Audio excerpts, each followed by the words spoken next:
Okay, so this is the HTC Fuze available through AT&T, and this is sort of the profile shot that you always get in all of the marketing promo pictures and things like that. So it looks kind of like, I don't know, maybe like an iPod Nano or something like that. Not quite as thin as an iPod Nano. As you can see, it's a little bit thicker. The Nano would probably be something about just the top cover right there.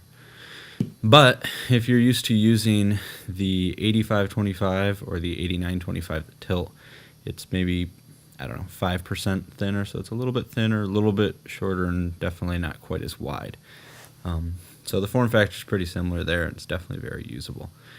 And as you can see, even though it is a Windows mobile device, HTC has gone to great lengths with their TouchFlow 3D interface to make it look certainly more usable than Microsoft is willing to do.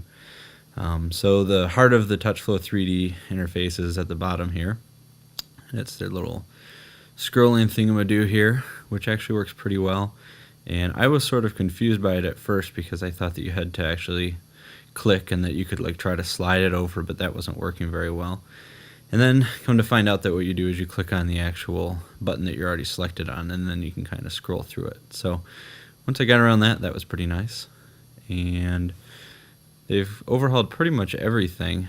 Here's the programs menu, and some of these are a little bit slow to start up. You can see it was a little choppy there to begin with, but once it gets loaded up, it generally gets to be pretty smooth. So that's pretty nice.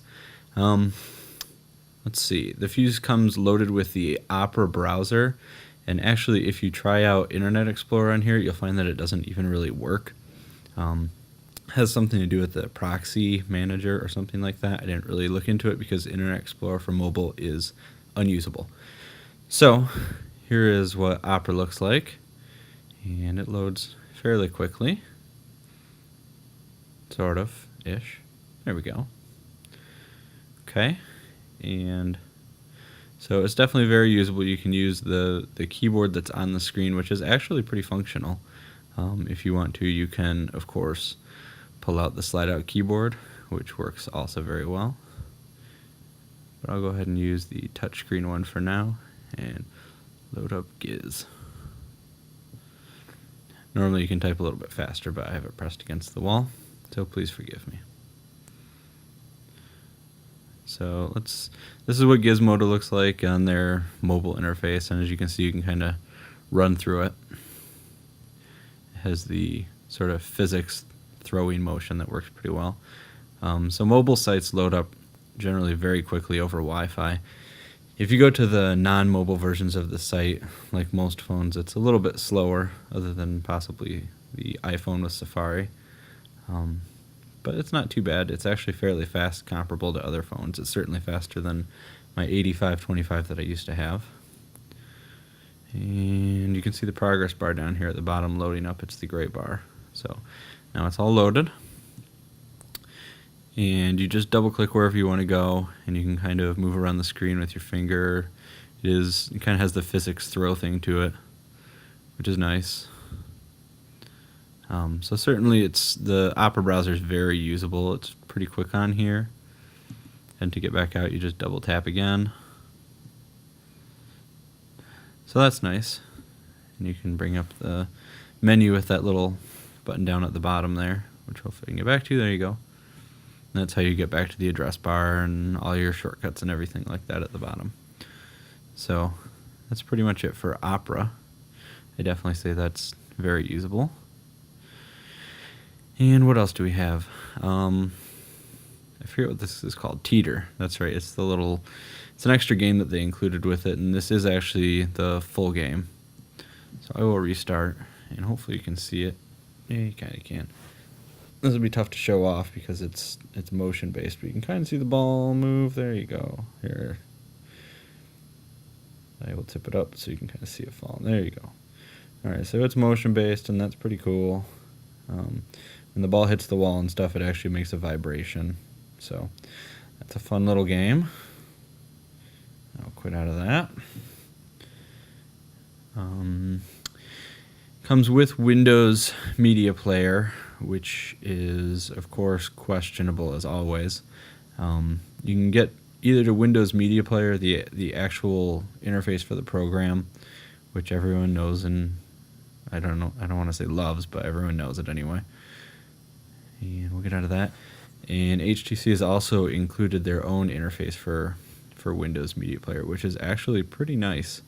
Nothing against any of these bands on here, but they're sort of loaded on here when I got the device. So anyway, I'm still figuring out how to use the actual interface for this, which is, I don't know. It could be a little bit more usable, but it's certainly better than what Microsoft included with Windows Media Player. So that's nice to see. And let's see if there were any other cool things on here.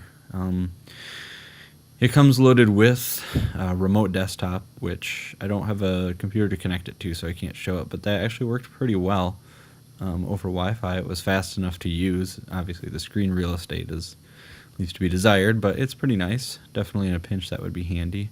Let's see, what else? Oh, the FM radio. For some reason, AT&T decided to take the FM radio out. But you can go to XDA developers and actually download the cab file to get it back in. One thing to keep in mind, and you can see the error message, you probably can't read it, but in order to use the FM radio, you have to actually attach to the bottom here the USB dongle that comes with it. It's kind of a little breakout box that you can hook into there. And then you also have to include a pair of headphones that you plug into it, and that actually acts as the antenna for the device. So until you do that, you're actually not going to be able to listen to any of the FM radio music that's on there. But the interface for it is pretty nice. Unfortunately, I can't show it to you because when I press cancel, it quits out. Anyhow, the camera is definitely very functional. I will load it up. You're not going to be able to see much because I'm just pointing it at the wall, but the display is obviously really nice and big. It works well. I haven't checked the actual results of any of the pictures yet, so but I imagine they're probably pretty good because it's a 3-megapixel camera. And then it also comes with the video recorder too. Another thing I haven't tested, but I will. And that's pretty much it. The TouchFlow 3D interface is definitely a step in the right direction. It's much more usable than anything that Windows has put out for Windows Mobile. So all in all, I would say that HTC designed a really nice phone as far as the form factor for using it and their attempts to cover up the Windows Mobile interface. So I'd highly recommend it.